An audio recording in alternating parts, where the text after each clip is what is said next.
Hi guys, welcome to my YouTube channel. ಭಾಳ ದಿನದಿಂದ video ಮಾಡಬೇಕು ಅಂತ ಅಂದ್ಕೊಂಡಿದ್ದೆ, ಆದರೆ ಆಗಿರಲಿಲ್ಲ. ಸೊ ಇವತ್ತು ಕಾಲ ಕೂಡಿ ಬಂದಿದೆ ಅಂತಲೂ ಹೇಳ್ಬೋದು. ನಾನು ಯಾವ ಥರ ವಿಡಿಯೋ ಮಾಡಬೇಕು ಅಂತ ಅಂದ್ಕೊಂಡಿದ್ನಲ್ಲ, ಅದೇ ಥರ ವಿಡಿಯೋ ಮಾಡ್ತಿದ್ದೀನಿ. ನಮ್ಮ ಕಲಬುರಗಿಯಲ್ಲಿ ಭಾಳಷ್ಟು ಪ್ಲೇಸ್ಗಳವ, ಅದ್ರ ಬಗ್ಗೆ ಹೇಳಿದ್ರೆ ಆಯಿತು, ವಿಡಿಯೋ ವ್ಲಾಗ್ ಮಾಡಿದ್ರೆ ಆಯಿತು, ಜನರಿಗೆ ತಿಳಿಸಿದ್ರೆ ಆಯಿತು ಅಂತ ಹೇಳ್ಬಿಟ್ಟು ಈ ಥರ ವಿಡಿಯೋ ಮಾಡ್ತಾಯಿದ್ದೀನಿ. ವ್ಲಾಗು ಯಾರಿಗೆಲ್ಲ ಇಷ್ಟ ಆದರೆ ಒಂದು ಲೈಕ್ ಮಾಡಿ, ಕಮೆಂಟ್ ಮಾಡಿ, ಶೇರ್ ಮಾಡಿ. ಹಾಗೆ ಯಾರು ಫಸ್ಟ್ ಟೈಮ್ ನೋಡ್ತಿದ್ರಲ್ಲ ಅವ್ರು ಸಬ್ಸ್ಕ್ರೈಬ್ ಮಾಡ್ಕೊಳ್ಳಿ ಅಂತ ಹೇಳ್ತಾ ಈ ವಿಡಿಯೋನ ಸ್ಟಾರ್ಟ್ ಮಾಡ್ತೀನಿ. ಈ ವಿಡಿಯೋ ಬಂದುಬಿಟ್ಟು ನಮ್ಮ ಕಲಬುರಗಿಯಲ್ಲಿರುವ ಅತಿ ದೊಡ್ಡ ಕೋಟೆ. ಈ ಕೋಟೆ ಜಗತ್ತಿನಲ್ಲಿ ಅತಿ ದೊಡ್ಡ ಕೋಟೆ ಅಂತ ಹೆಸರಾಗಿದೆ.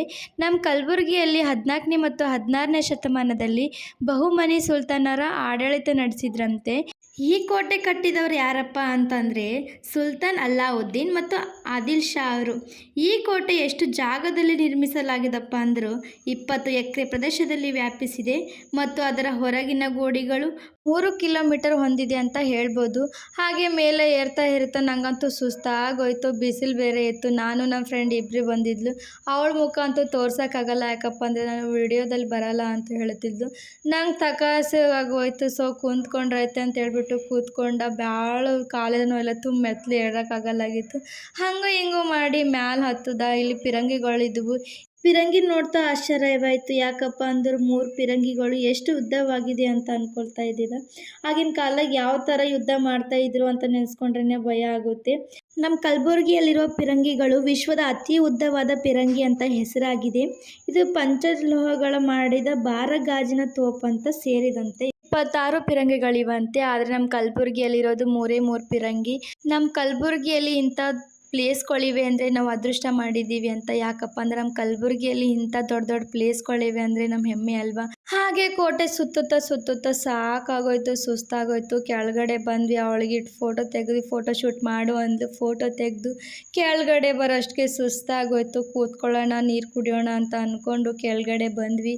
ಕೂತ್ಕೋಬೇಕಂತ ಪ್ಲೇಸ್ ನೋಡಿದ್ವಿ. ಯಾಕೋ ಹೊಲಸು ಮಾಡಿದ್ರು. ಭಾಳ ಜನ ನಾನು ಹೇಳೋಕ್ಕೆ ಇಷ್ಟಪಡ್ತೀನಿ ಏನಪ್ಪ ಅಂದರೆ ನಮ್ಮ ಕಲಬುರಗಿಯಲ್ಲಿ ಯಾರಾದರೂ ಪ್ಲೇಸಿಗೆ ಹೋದರೆ ಸ್ವಲ್ಪ ಸ್ವಚ್ಛತೆ ಕಾಯ್ದುಕೊಳ್ಳಿ, ಎಲ್ಲಿ ತಿಂದಲ್ಲಿ ಬಿಸಾಕಬೇಡಿ.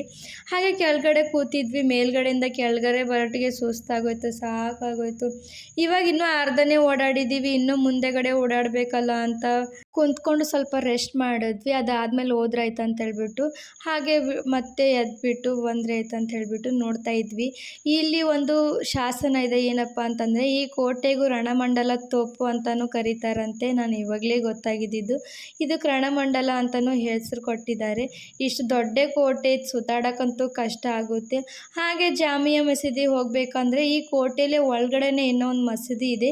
ಯಾವ ಮಸೀದಿ ಅಂದರೆ ಜಾಮಿಯಾ ಮಸೀದಿ. ಇದು 1367ರಲ್ಲಿ ನಿರ್ಮಾಣ ಮಾಡಿದರು. ಇದು ಪರ್ಷಿಯನ್ ವಾಸ್ತುಶಿಲ್ಪ ಶೈಲಿಯಲ್ಲಿ ನಿರ್ಮಿಸಲ್ಪಟ್ಟಿದೆ ಅಂತ ಹೇಳ್ತಾರೆ. ನಾನು ಹೋದೆ ಸುತ್ತಾಡಿ ಸಾಕಾಗೋಯ್ತು. ಅವಳು ನಮ್ಮ ಫ್ರೆಂಡ್ ಅಂತ ಇದ್ಲು. ನಾವು ಮುಂಚೆನೇ ಹೇಳಿದರೆ ಇನ್ನೂ 2 ಫ್ರೆಂಡ್ಸ್ ಬರ್ಬೋದಿತ್ತಲ್ಲ ಅಂತ ಬೈತಾ ಇದ್ಲು. ಅವಳ ಕೈ ಬಯಸೋಣಿಗೆ ಸಾಕಾಯಿತು. ಬಾಲೆ ಇರ್ಲಕ್ಕೆ ನೆಕ್ಸ್ಟ್ ಟೈಮ್ ಕರ್ಕೊಂಡು ಹೋದರೆ ಆಯಿತು ಅಂತ. ಹಾಗೆ ಜಾಮಿಯಾ ಮಸೀದಿ ಕಡೆ ಬಂದ್ವಿ. ಈ ಜಾಮಿಯಾ ಮಸೀದಿಯು 1327 ಮತ್ತು 1424ರ ನಡುವೆ ನಮ್ಮ ಕಲಬುರಗಿಯ ಕೋಟೆಯಲ್ಲಿ ಬಹುಮನಿ ಸಾಮ್ರಾಜ್ಯ ಆಡಳಿತ ನಡೆಸುವಾಗ ಒಂದು ನೆನಪಿನ ಕಾಣಿಕೆ ಇರಲಿ ಅಂತ ಹೇಳ್ಬಿಟ್ಟು ಈ ಜಾಮಿಯಾ ಮಸೀದಿಯನ್ನು ನಿರ್ಮಿಸಿದ್ರಂತೆ. ಈ ಜಾಮಿಯಾ ಮಸೀದಿ ವಿಶೇಷತೆ ಏನಪ್ಪ ಅಂತಂದರೆ ಜಾಮಿಯಾ ಮಸೀದಿ ಭಾರತದ ವಿನೂತ ಮತ್ತು ಅತಿ ದೊಡ್ಡ ಮಸೀದಿ ಅಂತ ಹೆಸರಾಗಿದೆ.